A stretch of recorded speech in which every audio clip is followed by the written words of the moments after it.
42-year-old Sarah Boone taken away in handcuffs on Tuesday in a bizarre case that left her boyfriend dead. The Sarah Boone case unsettles many true crime enthusiasts because it challenges traditional narratives of domestic violence. The 42-year-old let her boyfriend Jorge Torres Jr. climb into a suitcase and she zipped him up and left him to suffocate, all the while filming his cries for help, in which she taunts and dismisses his pleas, contradicting her claim that it was just a drunken accident.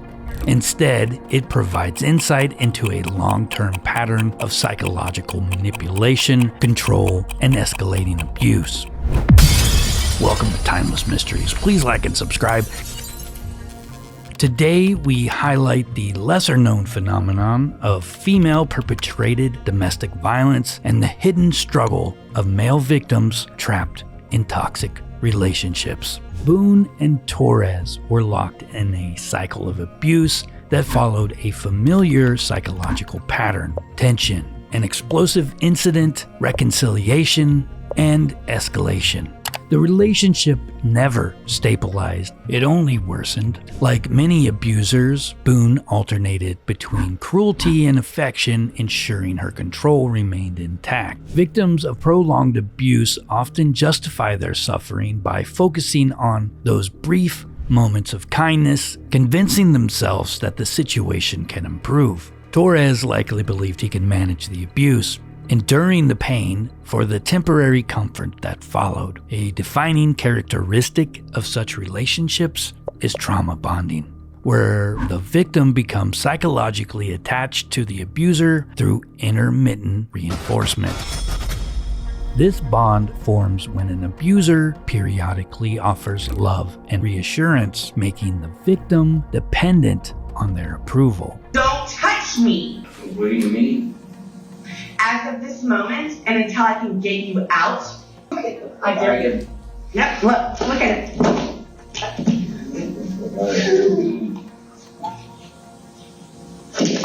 Wait, get away from me. Get away from me. Get away from me. I'm gonna scream bloody murder. I'm gonna scream bloody murder. I will scream bloody murder.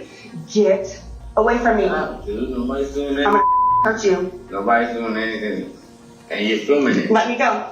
Boone's behavior followed this script. After violent altercations, she would apologize, show affection, and then the cycle reset. Over time, Torres may have developed a learned helplessness, the psychological state in which repeated exposure to harm without escape conditions a person to accept their suffering as inevitable. Abusers maintain control not just through physical violence, but through emotional and psychological tactics designed to disorient the victim. Trauma bonding is an unhealthy attachment that we can form with our abuser. It most commonly occurs when the relationship we are in follows what's known as a cycle of abuse. Boone's cruelty was not merely impulsive, it was calculated. In the video, she could be heard saying, "This is what it feels like." Such statements indicate a deliberate attempt to frame her actions as justified punishment rather than sadistic torment. Gaslighting is a hallmark of coercive control. It involves disorienting reality to make the victim question their own memory, perception, or sanity. Boone likely rewrote events to position herself as the victim, convincing Torres that any aggression on her part was a response to his behavior. This tactic deepens dependence as the victim starts to rely on their abuser's version of reality rather than trusting their own experiences. Another form of psychological entrapment is reactive abuse, in which the abuser provokes the victim to lash out, then uses that reaction to claim self-defense. Statements like, "Hit me, I know you want to," serve a dual purpose, baiting the victim into violence and reinforcing the narrative that they are the aggressor. If Torres ever retaliated, it likely reinforced his own guilt, further binding him to Boone and making it harder for him to recognize himself as a victim. One reason men struggle to escape abusive relationships is that society does not readily acknowledge them as victims. Male victims of domestic violence often experience double victimization, first from their abuser and then from a culture that minimizes their suffering. They are conditioned to believe that expressing fear or seeking help equates to weakness. When men do report abuse, they often face skepticism or outright dismissal. Legal systems and social services are structured around the assumption that men are the primary perpetrators of domestic violence. As a result, male victims face significant barriers in proving their abuse. Boone used this imbalance to her advantage. She was arrested for attacking Torres in 2018, yet in subsequent incidents, he was the one jailed. This suggests that she manipulated legal and social perceptions to shield herself from accountability while reinforcing Torres's sense of powerlessness.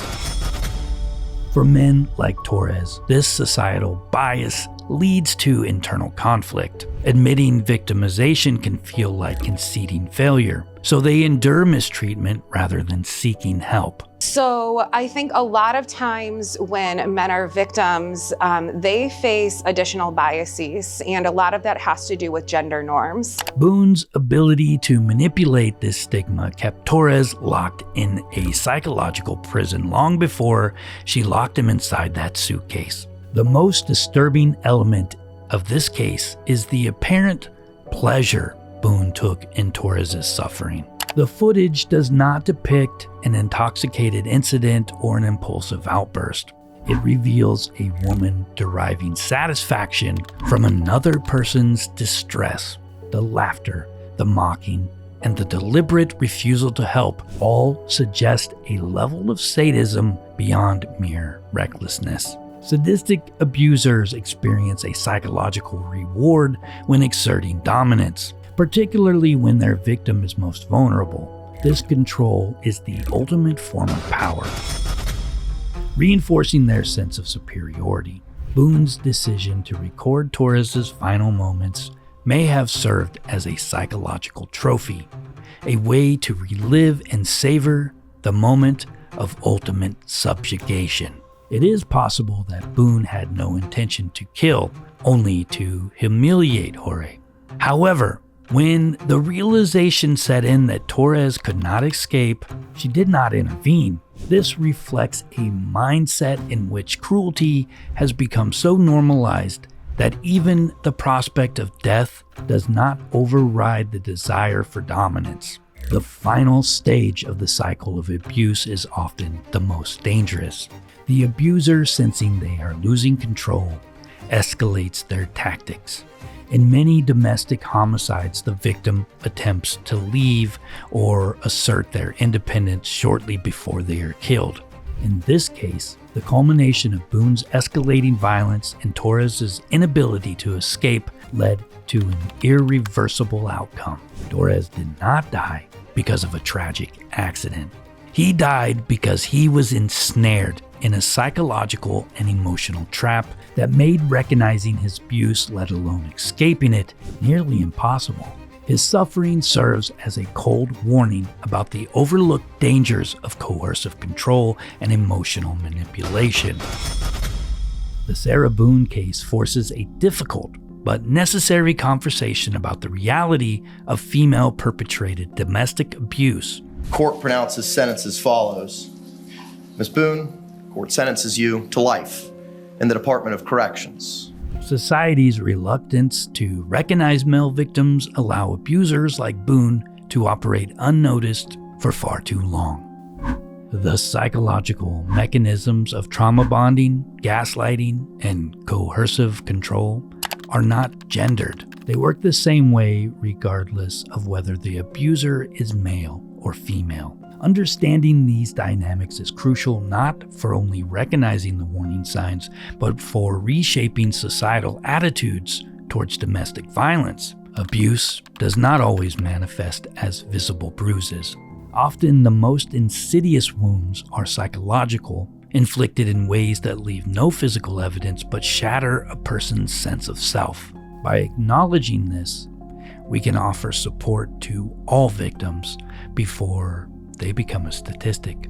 Torres likely never saw himself as a victim, even in his final moments. That, perhaps, is the greatest tragedy of all. As always, stay kind, be vigilant, and always question the truth. I'll see you in the next video.